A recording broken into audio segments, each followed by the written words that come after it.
L'Église catholique a décidé de ne pas béatifier Luisa Picaretta, mystique italienne connue pour ses exercices spirituels axés sur l'union avec la volonté de Dieu. La décision a suscité beaucoup de débats et d'intérêt, d'autant plus que c'est un diocèse des États-Unis qui a rendu compte et pris une position définitive sur la question. Il y a quelques mois, la cause de béatification et de canonisation de Luisa Picaretta a été suspendue par le Vatican. Jusqu'alors, cela n'avait pas suscité beaucoup d'attention, jusqu'à ce qu'un diocèse des États-Unis en parle et rende un verdict. Voici donc l'histoire complète pour vous. Ceux qui se consacrent à Luisa Picaretta et suivent ses écrits savent que sa figure est très controversée, avec des opinions très polarisées. 6 écrits mystiques, qui remontent au début du XXe siècle, ont suscité au fil des années des réactions très vives et mitigées. Les écrits de Luisa Picaretta se concentrent principalement sur le concept de volonté divine, un sujet qui suscite des débats théologiques depuis sa création. Son œuvre, connue sous le nom de « Le Livre du ciel », décrit ses visions et révélations sur la vie dans la volonté divine.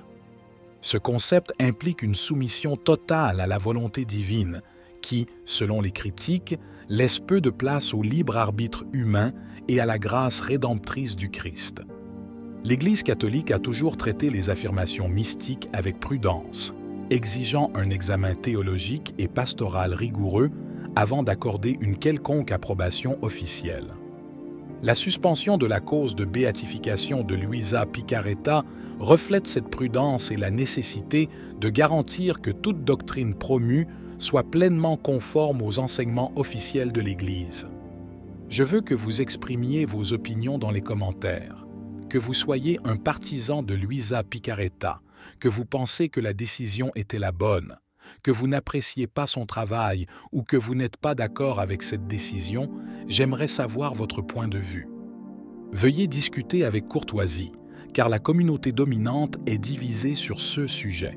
La suspension de l'affaire a soulevé de nombreuses questions et débats, et j'aimerais savoir ce que vous en pensez. Hier, une nouvelle a circulé sur les réseaux sociaux concernant une paroisse du diocèse de Colorado Springs. Un utilisateur catholique a partagé une publication sur Facebook, mais il était important de trouver une source officielle du diocèse. Voici la lettre de Matsongeur Goka, reproduite intégralement. Dans cette lettre, Matsongeur Goka interdit la diffusion des messages de Luisa Picaretta dans son diocèse. Cela pourrait en surprendre plus d'un, puisque la décision officielle est de ne pas diffuser de tels messages. Certains utilisateurs de Facebook ont exprimé l'espoir que YouTube cessera également d'en faire la promotion. La lettre de Matsongeur Goka clarifie la position du diocèse sur ces personnages controversés et ses écrits. La lettre de Matsongeur Goka, datée du 15 juillet, a été envoyée au diocèse il y a quelques jours, mais n'a été publiée qu'hier sur les réseaux sociaux. Voici le texte intégral de la lettre pour clarifier le contexte et le raisonnement derrière la décision. Chers frères et sœurs en Christ, je suis conscient que les écrits de la servante de Dieu, Luisa Picaretta, circulent dans certaines parties du diocèse et que certains groupes ont adopté ces écrits et développé une dévotion à son égard. En tant que votre évêque, responsable du bien-être spirituel des fidèles confiés à mes soins, j'ai le devoir de vous informer qu'en raison de certaines difficultés théologiques présentes dans ces écrits, le dicastère pour les causes des saints a suspendu la poursuite de sa cause de béatification et de canonisation.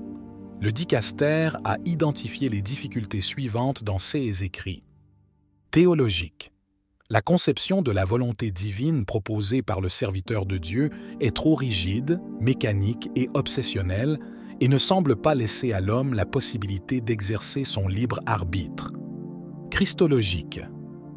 La doctrine de la réparation et de la spiritualité de la victime développée par la servante de Dieu n'intègre pas la primauté de l'amour miséricordieux et inconditionnel de Dieu, risquant d'annuler ou du moins de relativiser l'offrande gratuite et généreuse du Rédempteur.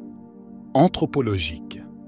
La spiritualité elle-même se caractérise par un profond pessimisme à l'égard de la nature humaine, avec peu ou pas de référence à la résurrection du Christ, à l'espérance chrétienne, à la grâce sanctifiante, à la bonté de la création et à la communion ecclésiale.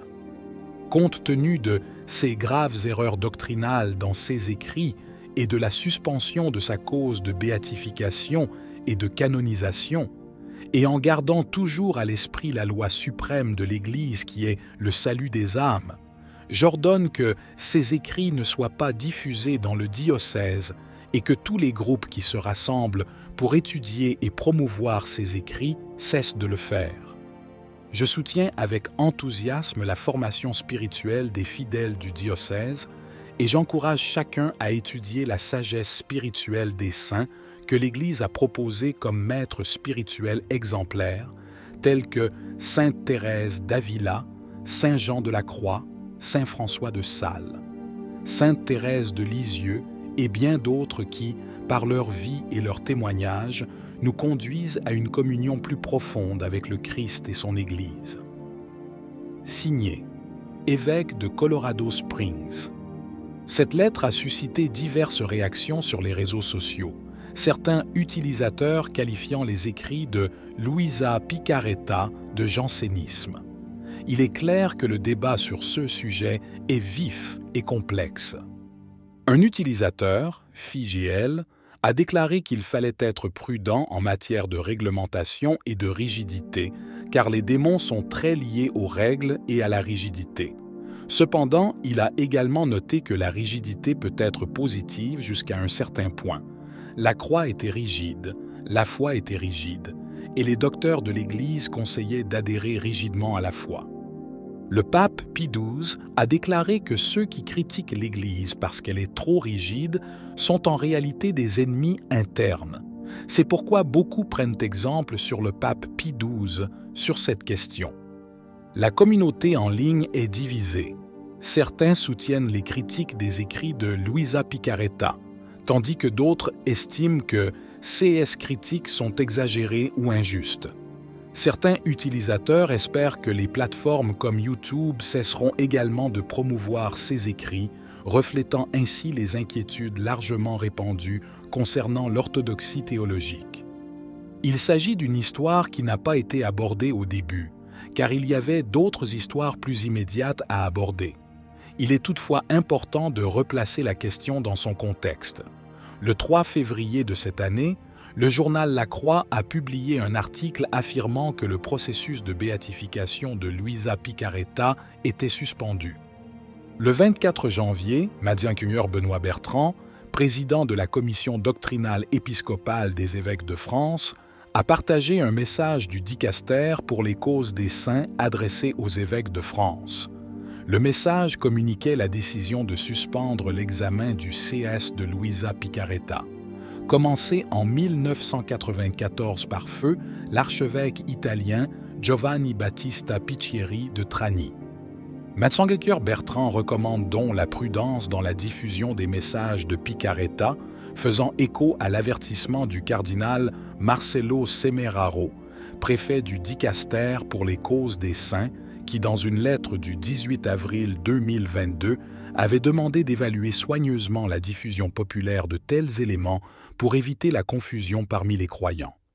Ce contexte met en évidence les préoccupations doctrinales que l'Église a exprimées à propos des écrits de Luisa Picaretta.